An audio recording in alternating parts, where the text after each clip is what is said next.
my dear brother, we built that first airplane with struts and wings and other things. Now it's faster than the train. The whole world soon was flying. The jet replaced the prop. Now there's supersonic speed. When will the madness stop? I'm misinformation.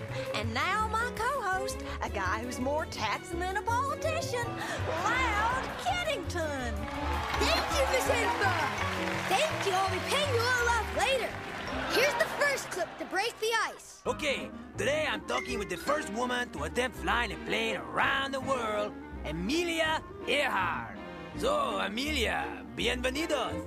Thanks, Magellan. Happy birthday to you, too. Like, it's really cool to be on your show and stuff. I mean, I think you're an awesome explorer. Miss, just where are we? You tell me where you want to be, and I'll sell you an airplane ticket. We just want to go home. Of course you do. Our jets fly nonstop to 300 destinations, and they're all indicated on this easy-to-read global map. Holy Toledo! Okay, here's the moment you've been waiting for. The ice cream truck's here? No, silly. The 3 finalists for Presidential Funniest Home Movies. Shooby-doo-doo, deal is through.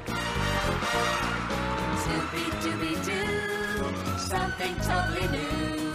It's time for me and you to fight World War II. Will you calm down?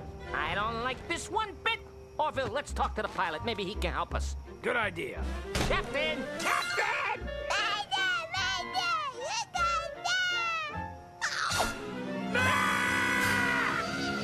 I want to go home! I want to go home! Now, it's time to elect the funniest presidential home movie. Will it be? Make that a hard hat. Remember, keep those cameras rolling.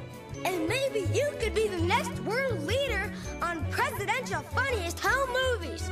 Be with us next week when Pepper's guest will be French mime Marcel Marceau. Now Hysteria is done. We hope you had a lot of fun. Tune in again and catch Kiddington and his dog Fetch.